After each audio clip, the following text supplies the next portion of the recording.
Hello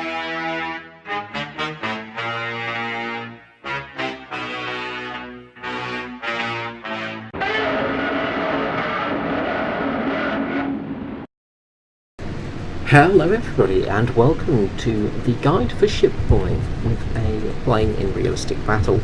Now this of course does change a little bit for player naval battles. The guide for bombing in that is a little bit different, but you can take away the same sort of ideas and actually get a bit of an idea for how to do it from this video too. So hopefully it will help you in that respect. Now in a realistic battle, when you get put on a naval map, sometimes it can be very tricky as a bomber because it's very hard to hit a moving ship with a bomb, and you sort of need to know where to place your bombs and how to place them. So in this video I'm going to explain a little bit of the logic behind it, how to place your bombs, where to drop them, and also sort of what targets to choose as well.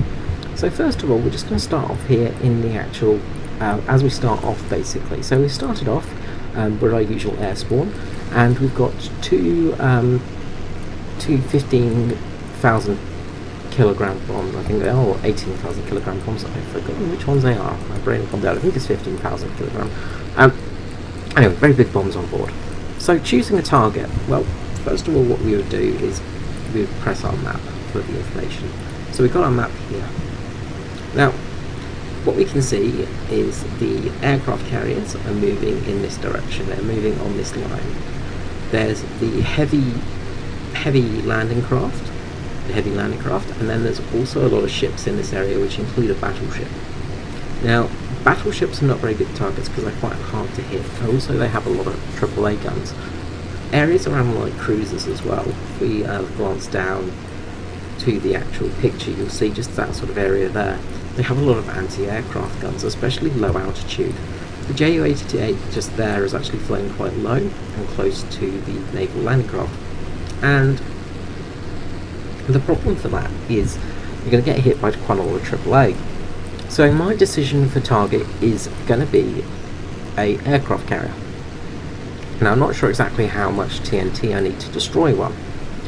First things first though, set your bombs to an assault fuse. Don't have delayed timers on them, especially for realistic battles, because you're not going to want to have that slight delayed fuse if you're going up against a ship. If you have that delayed fuse, it causes problems. So my target's chosen, and I'm just watching the fight down there as well, because I'm going to go for these aircraft carriers. So I turn into them and get ready for the assault. So we'll just skip forward a little bit to the attack run. So here we are on the attack run. First things to work out is which way the ships are moving. Now this is an obvious thing to sort of say, but you need to know which way the ships are going for how to drop the bombs. You want to be dropping your bombs on a ship that's going the same direction as yourself. You want to make sure that you're going on the same horizontal line as the enemy ship, because if you're going against them, like in this position, you've got to drop the bomb a lot earlier, and there is a lot of complicated maths and thinking involved in that one, and it can be very tricky to get it right, especially from altitude. When you're at an altitude of around 12,000 feet, it's going to take your bomb around about 10 to 15 seconds to hit the ground. So when you drop from this altitude, you've got to work out how far that aircraft carrier is going to move in that 10 to 15 seconds. The other issue when you're attacking ships is they do have a lot of anti-aircraft fire. Now, it's much worse in naval realistic or naval arcade battles when you're fighting players. When you're fighting AI, they're still very strong. Now, the lower you are, the more chance you have of being hit by AAA. So what we're going to actually do here is we're going to actually bank and do a roll around and a turn around with a dive. So we go into the dive, we're actually going to put out our air brakes here just to allow us to not overspeed, not rip the plane apart. And we're going to choose our target. Now we're going to choose the left-hand aircraft carrier, and that's going to be my target. So I've dropped down to about 5,000 feet here. So I'm a much lower altitude, and this is going to help me because then I know that my bomb is going to take half the amount of time. So doing that sort of slight, I'm trying to remember the actual name of the turn now, a bank and a roll basically. Let's turn, can't remember the actual proper name of it. But doing that manoeuvre allows you to drop altitude and get on a decent vector for your course. We slip to bomb for you here, And right now is where we're going to just decide where to drop it. So we know the aircraft carrier is moving at some speed, so what we want to do is make sure we've got enough room in front of the aircraft carrier to drop the bomb. So we dropped at that point. So bomb is away. Now we weren't completely on it, but it's not going to matter too much, because with our sort of current course and the way the bomb's dropping, and also the sheer TNT value of the bomb, as long as it hits relatively close to the aircraft carrier's hull, we are going to cause it damage. And right now, you can see we've just exploded off the bow of the ship, and it's basically a perfect hit. That's what you want to do. If you can hit the bow of the ship, or just straight onto the ship, you're going to cause it the most damage, especially in realistic how naval battles work now, because they're based off of a hit point system. So it can be tricky when you're dropping, say, 1,000 pound bombs, because you need to know how much TNT value you need to destroy the aircraft carrier. But with these larger, high kilogram bombs, you can sort of tell that they're going to pretty much take out an aircraft carrier. Next up, we're going to drop on one of these landing craft, and we're going to choose our target, and we're going to go for the lead ship here. And what I'm going to try and do is I'm going to try and be sneaky and try and drop my bomb so it can hit two of them. The bomb is out, so again, if you just saw, we dropped it just at the point in front of the ship. So from this position, you can sort of see our sort of vector of course. So if you switch to free camera, you can see that we're dropping our bomb, and our bomb is going to slowly drop down, and it's going to keep dropping, and it's going to hit in front of the aircraft basically. So we'll switch back to our camera, because I do watch the bomb as it drops down. And as you'll see, the bomb is going to drop, and at that altitude, around 7,000 feet, you know it's going to take a bit of time, so we let the lead on the ship, and as you see right here, we dropped sort of in the middle of two ships, but we pretty much hit the second ship in the line. So it wasn't the ship we were pretty much aiming for, but we knew we were going to hit one of them. And that's really the thing about aiming for a ship destroyer. When you're aiming to destroy a ship, you just want to have a bit of lead on it and drop the bomb with that little bit of lead. You want to choose your targets as well, because as I said, going for these for the sort of the battleship in the middle there, it's okay points it's going to lead to you, but there's a lot of cruisers around it, and there's going to be a lot of anti-aircraft fire. Now, the landing craft carriers have a lot of small caliber guns. They sort of have 20mm and then 50 cal, things like that. Whereas the battleships and the cruisers have sort of 100mm guns and things like that, and have big flak guns as well. So fighting them is never a good idea. So we've gone into a dive, and we're going to return to base. So we'll jump back to this game once we've got back to base, and we're going to get back to air. So we're just going to set up for our landing here. Put our air brakes out. We've got our flaps out. Put our landing gear down. Just watching the speed here. You just want to make sure you don't drop too much. Of course, you want to have a sort of relatively soft landing. A little bit of a rough one here. We just throttle up at the end just so we don't get too hard a hit on the actual ground. But around us, we actually do have some enemy fighters coming in. So there are some enemy planes that are going to be descending on us very soon and attacking us on the airfield. So we got quite lucky here. We didn't get strafed on the actual airfield as it was. So the enemy team made a very critical error here of attacking us on the airfield.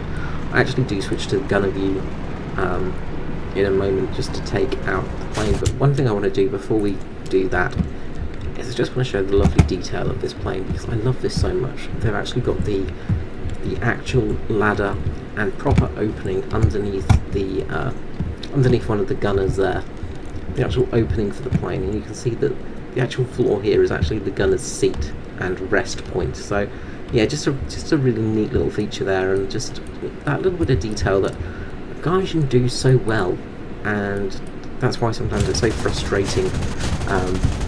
It's so frustrating with them, because they've got such good things, but then they can really make things bad.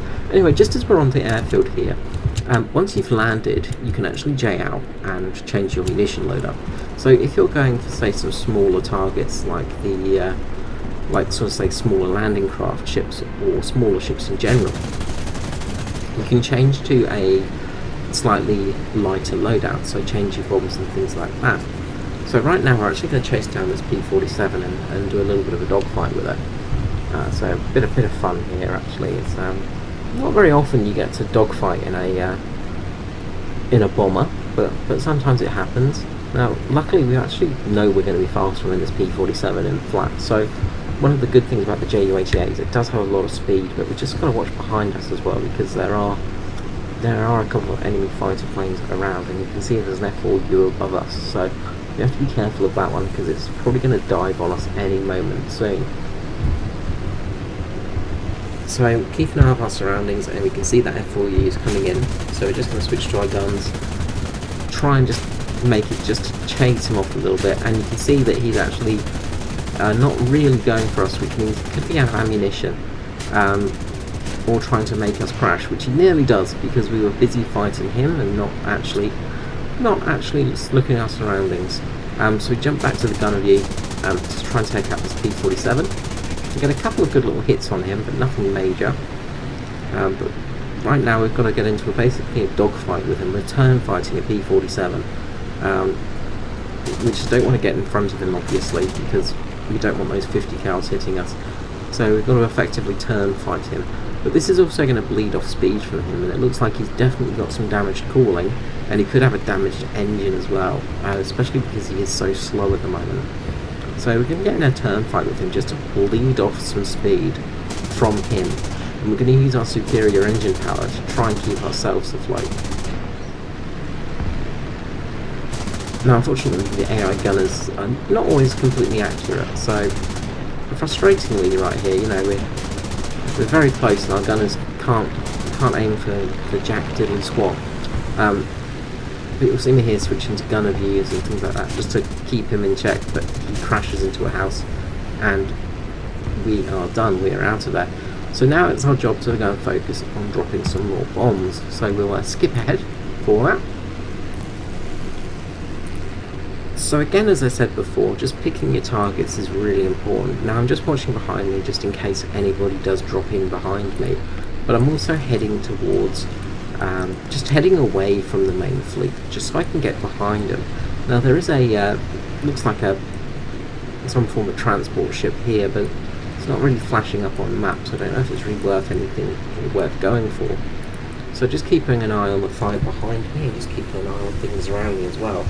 But what we want to do is get behind these large landing craft. Now, we could always attack this fleet here, but as I said, it's probably a bad idea just because they have such big guns on board. They're probably going to cause us a lot of damage. So we're going to spin around in a moment and start heading in on that on those landing ships and start our bomb run. Now again, as I said, when bombing ships, you just want to make sure that you lead the bombs. You just want to have the bombs just ahead of the target. Now, one thing that is really important as a bomb pilot is knowing how long it takes for your bombs to drop. And you'll get to know this off by heart the more you fly bomber planes, obviously. The more you fly them, the easier it gets. Now, I was considering going for a carrier run here or going for an attack on the landing craft. Now the carrier one could have got us the game victory if I managed to take out all of them. However, I'm only going to be able to take out 2 at the moment because that's how many bombs I have basically. So I'm not going to be able to take out all of them. So it's better just to go for the landing craft. And I noticed behind me there's a P-47 coming in. So as you saw, I was just checking my back there just because there was an unseen plane in the area.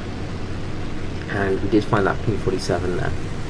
So we're now going to go into a steep dive, get up some speed, and we're going to start our bombing run on these planes. Oh, sorry, on these ships. Now, you can do a thing that's called skip bombing, and skip bombing is basically where you drop the bomb at a low altitude and make it drop. So right here, I'm going to drop the bomb just in front of this guy. So we're going to get about here, and you can see we've already dropped our first bomb, and we're going to get our second bomb drop on this guy. So we're going to drop that here. So as you see, we just dropped right now, and this is about the lead distance at this altitude because we are very low, 1600 feet. We don't need much lead because the bombs are going to come down and they're going to hit those ships relatively quickly. but we do have to worry about this P-47 now. So the bomb drops go down well, and we'll just switch to free camera, just so we can watch the carnage below. That lead ship there is going to get a big bomb drop on it, drops just in front and blows it apart. So we've managed to take out 2 more ships, but now we have the problem of the P-47 chasing us.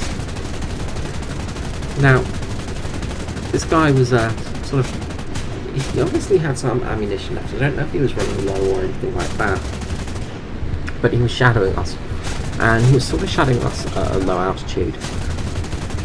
Of course, when you're flying a bomber in this respect, it can be quite tricky because you're trying to get the guns on target.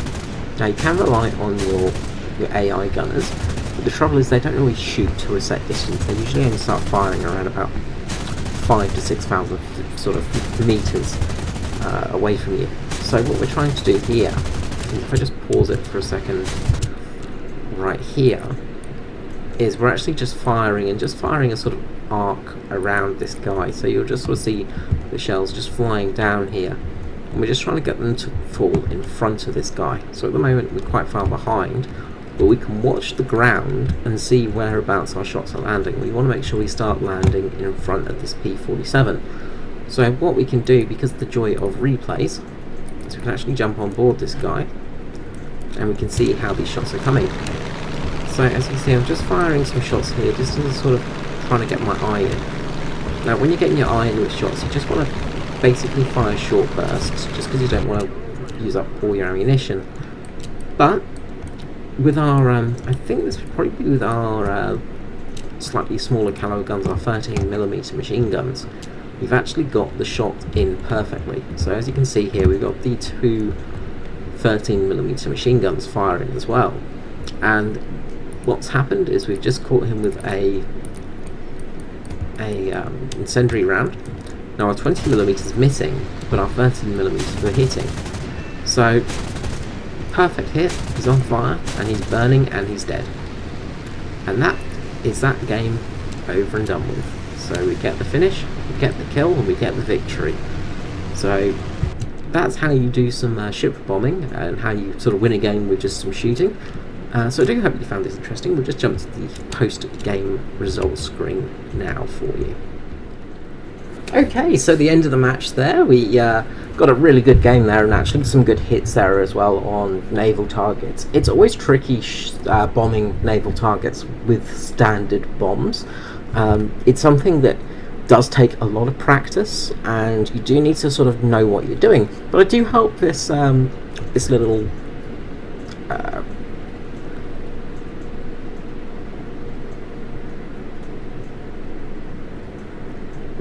how-to guide has been helpful to you. If it has, please just comment below and like, and even subscribe to the channel if you want.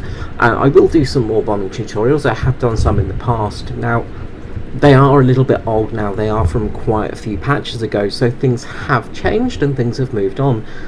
I'm not going to do a full bomber tutorial just yet again, because there may be some big changes coming soon to the whole bombing guide.